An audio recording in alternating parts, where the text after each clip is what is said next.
I used to laugh at my father because he's one of those that just doesn't buy things online. Because, of course, if he puts his credit card in, people will steal his identity and take over his life.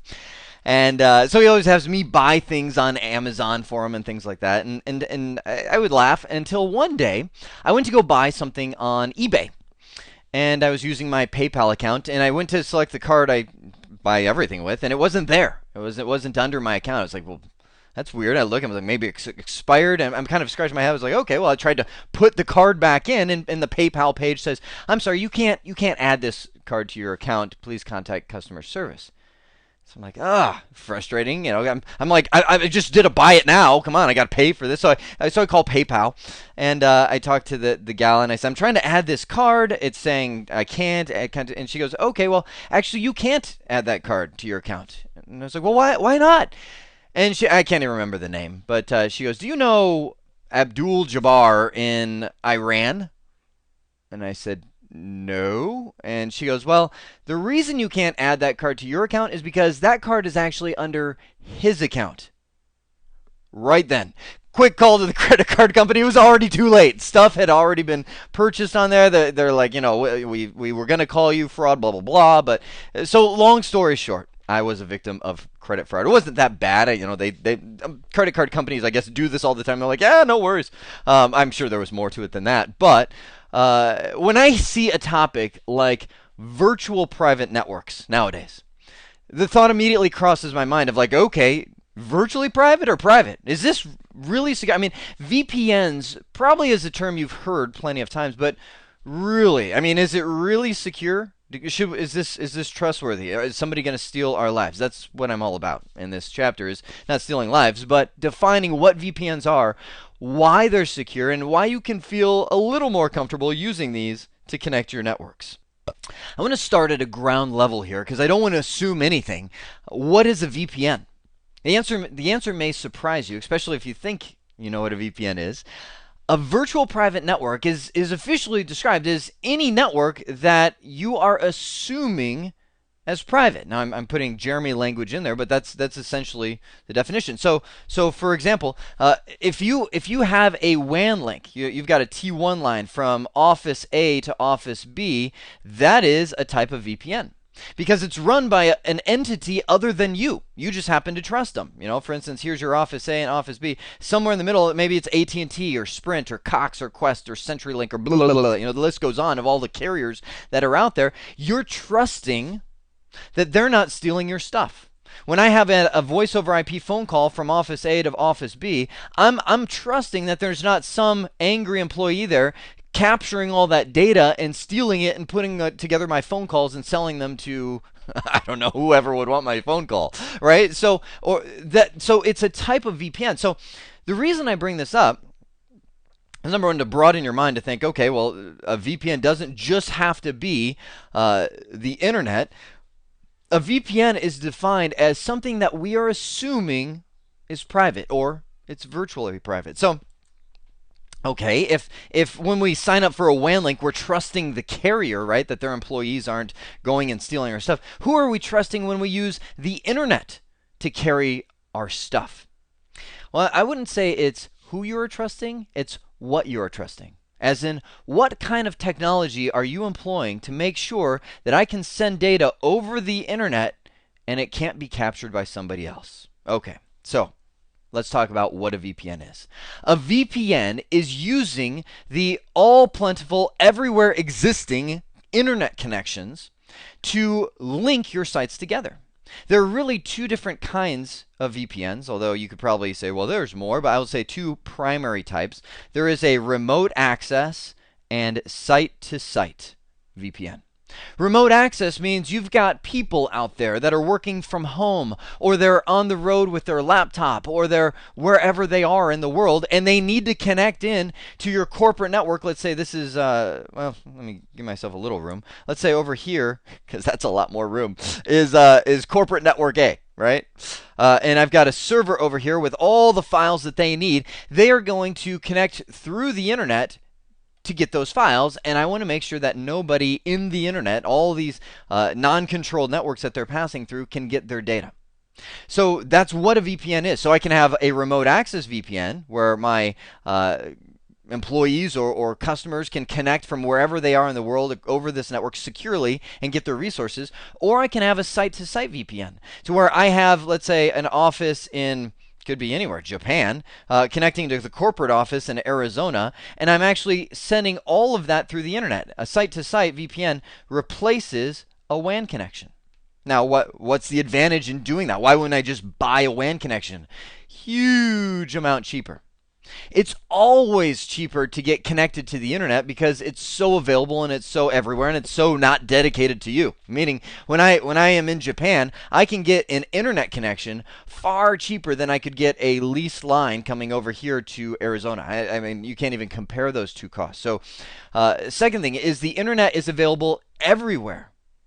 And I kind of bite my tongue when I say that, but it's hard for me to say it's not, because I actually went with my church. This is some number of years ago, down to Honduras. We went to kind of like a missions, like help people with food and water and building structures and all that. And so, I mean, we're driving on this bus to this town that has no roads. Infrastructure is virtually nothing, and so we're here to try and help and build things up.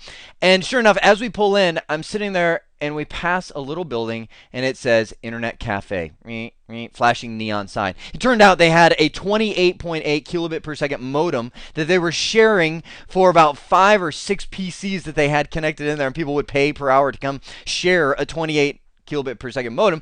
But my point is, I'm sitting here where they're like, okay, running water is something that we're trying to work with, and they're I'm doing this next to a flashing Internet Cafe sign. So I'm really like, okay, the internet is available. It's all over the place. We have these connections available to us, so that makes it very reachable. So what I can do is, if I'm in Japan, maybe I can't get a lease line. Now Japan is high technology, but we'll say Honduras, right? I want to connect Honduras to Arizona, and I'm in a location where there's no leased lines available. The internet's probably available there. Now, these connections are encrypted and secured. Now, I kind of, in my rough drawing, you'll always see VPNs drawn kind of like this. You'll see, router A over on the left, here, and it shows, the cloud, and you've got this tunnel going through over here to router B. What is the tunnel? The tunnel is a perception of what you're doing. It's like you're saying, okay, I've got my private network here. Let's say it's 10.1.1.0/24, and my private network here, 10.1.2.0/24, and I'm going to send that private network through the internet. And the way that I'm going to do it is to take that packet before I send it. Here's all my private stuff, and put a header on it that is public. That says it goes from this public IP address to this public IP address. Over here in Honduras, but then all of this stuff goes through the blender, to where if somebody captured that data, some rogue entity in the middle of the internet captured that data, they will see where it's coming from and where it's going, but all of the meat of it, they won't be able to understand. We'll talk about how that's possible in a moment. The last benefit of VPNs is the many-to-many connections, meaning everything can connect to everything that's connected to the internet. So, we'll talk about frame relay, or we'll talk about lease lines. If I buy a lease line from Honduras to Arizona, then I've got that connection, period. But with VPNs, I can have Honduras go to Missouri. I can have remote access VPNs coming into Honduras. I mean, any to any connectivity is there. Now, you might look at all this and you might say, well, what's the drawback then? Why would we not want a VPN? Why do people do lease lines at all? Well, anytime the internet enters into the picture, we have this big, I'll just say, quality of service gap, as in non-guaranteed. And I'm not just talking quality of service as in voice over IP, although that definitely is a factor. But I'm just talking about it's just not guaranteed. I mean, on the internet, you're going through all kinds of entities, and if all of a sudden your VPN connection slows down to a crawl, I mean, who do you call and say, hey, our VPN is down? I mean, people are going to be like, well, okay, is your internet connection running? Yes.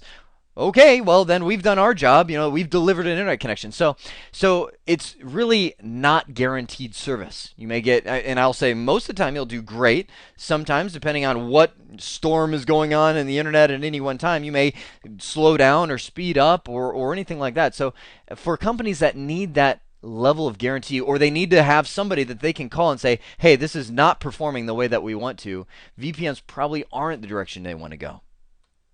Now, even with that drawback, I'm kind of hesitating because internet connections are so much more reliable nowadays and bandwidth licious. I don't they have a lot of bandwidth that VPNs really are a valid alternative to a lot of the WAN links that people are used to paying to. So really think about that before you go, pay the expense of a dedicated WAN link. But if you are an organization considering that, if I'm the owner of that company and I'm saying, okay, I'm sending all my stuff over the internet, I want to make sure that somebody out there is not going to be stealing my stuff. Because I know, everybody knows, the internet is a wild place. There's no central authority controlling anything, so your stuff could get stolen. Now, brief aside to that, let me just, I want to throw this out there. If I have an email, let's say that I create that I'm sending my friend over here. Let's say my friend doesn't have an eBay account and I want him to post something because he can use my feedback rating. So I send him, let's just say I send my friend around the world my eBay username and password via email. So first off, that is not secure. If you do that, if we're not using any kind of encryption for that email, which most people do not, does that mean the eyes of the internet are watching and they will see your eBay username and password come in and they're like, bam, you're gone, buddy, and now somebody's buying all kinds of stuff using your eBay account? Chances are no. Here's why.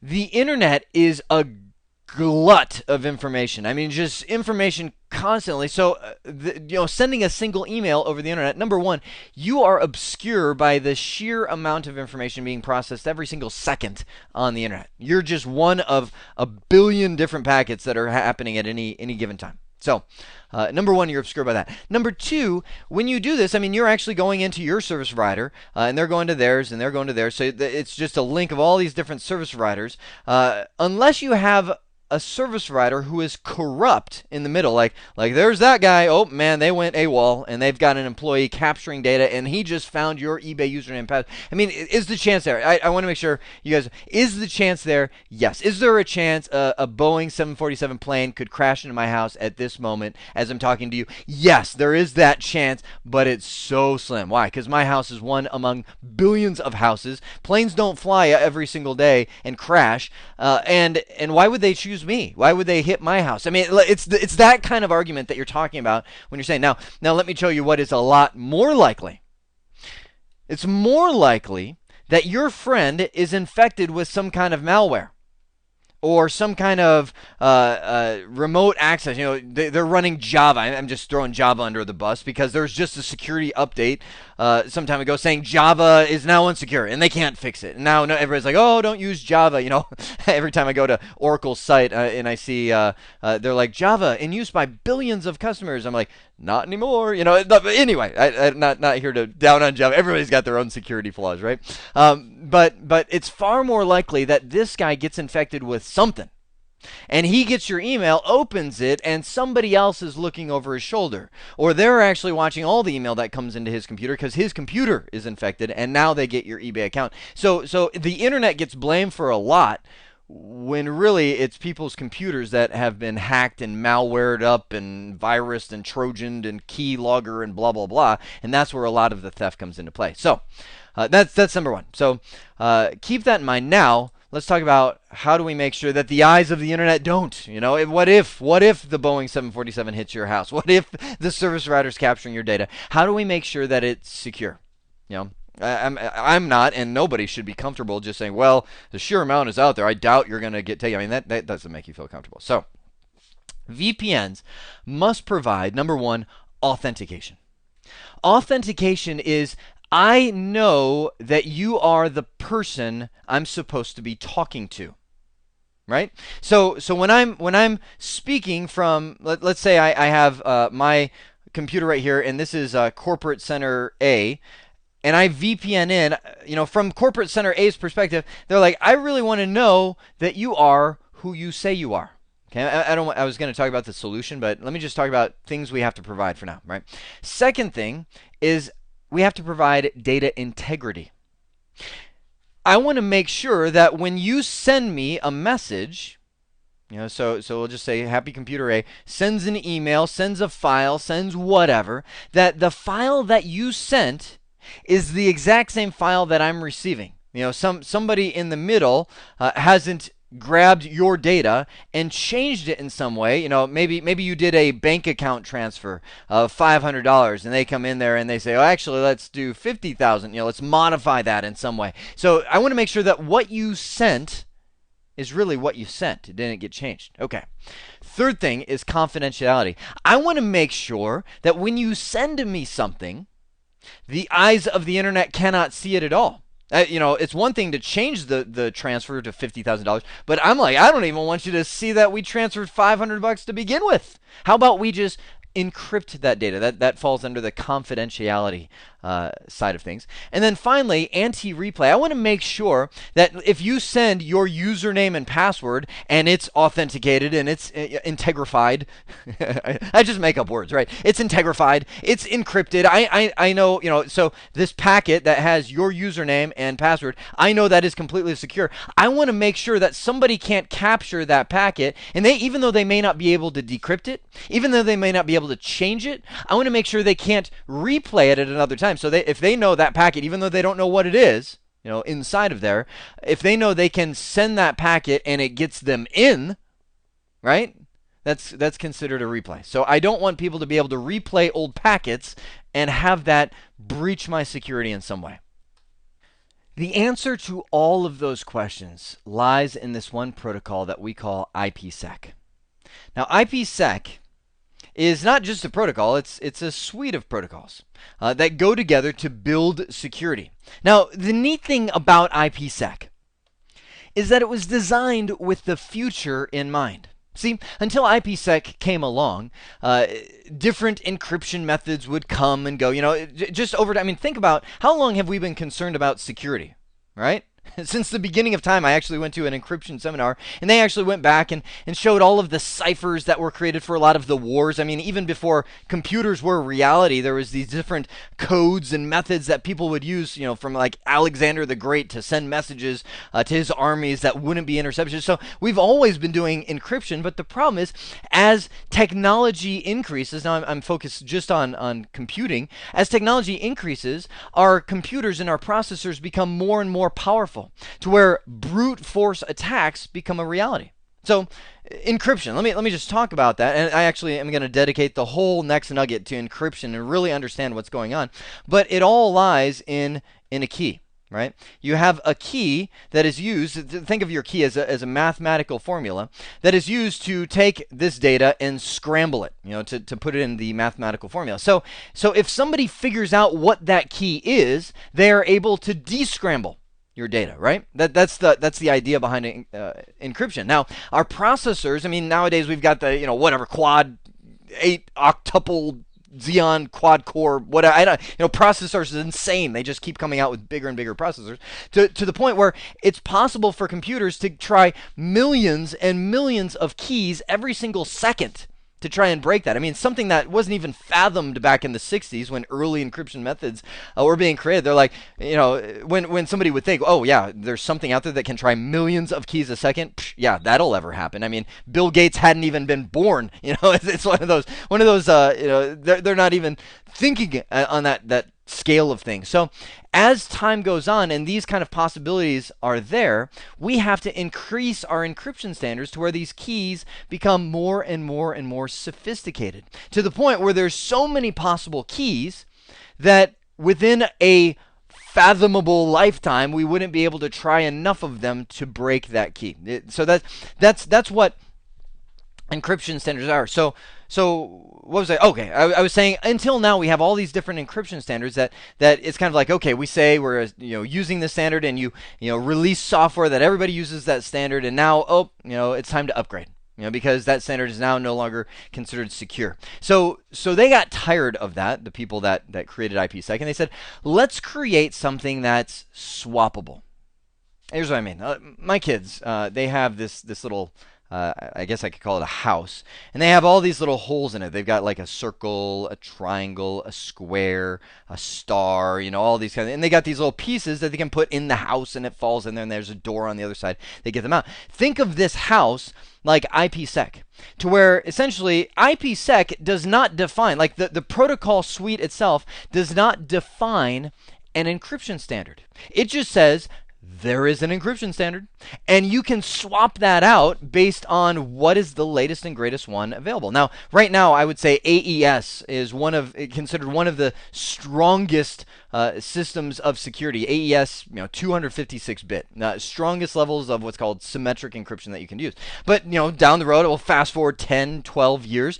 That's probably going to be like, okay, that was the strongest, but now we've come up with, I don't know, JES, right? And JES now does 512-bit encryption, which is even stronger than AES used to be. And you might say, well, why don't we do that nowadays? Well, because our processors aren't at the level that they will be in 12 years. So that level of encryption would really slow down our communication, because it's very hard to decrypt things that big with our current processors and all that kind of stuff. So IPsec is created in such a way that every single one of the pieces, you can see the negotiation protocol, encryption, authentication, the protection, they're all swappable.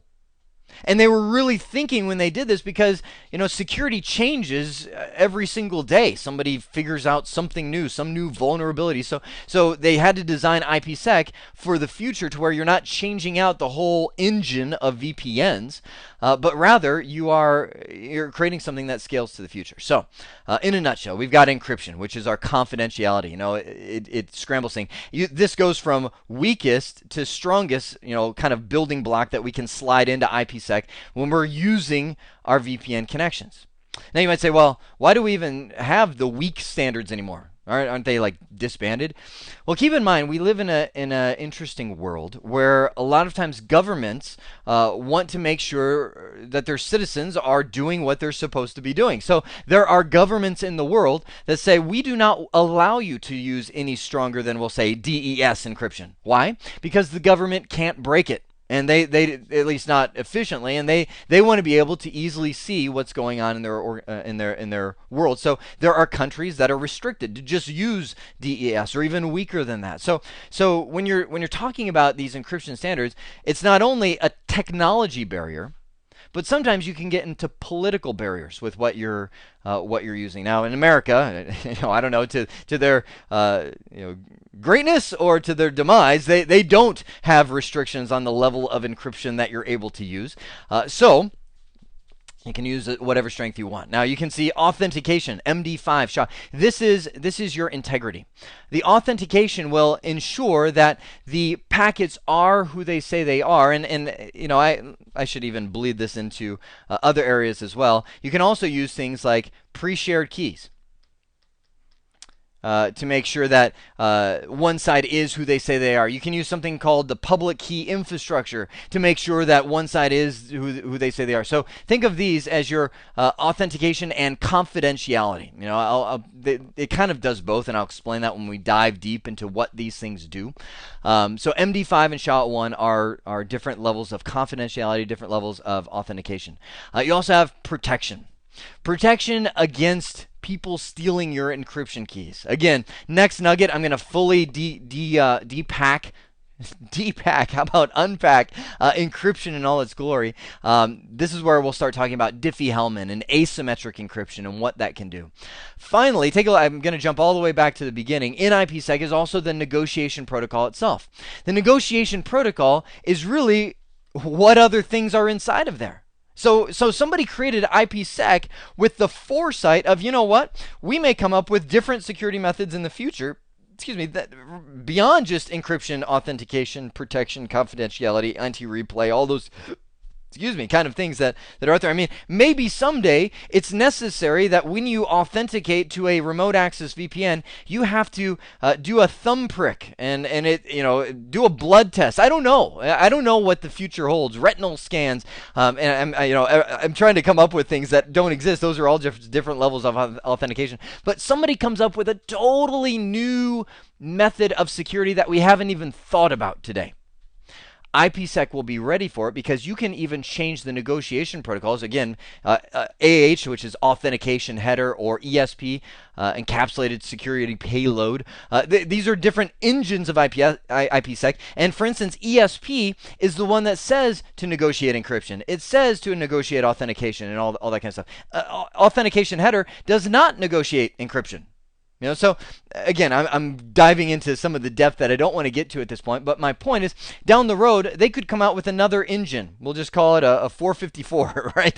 That negotiates some other security standard that I can't even think about. Like some other method of security that doesn't even exist today. IPsec can be prepared for it because you can even change the entire engine out.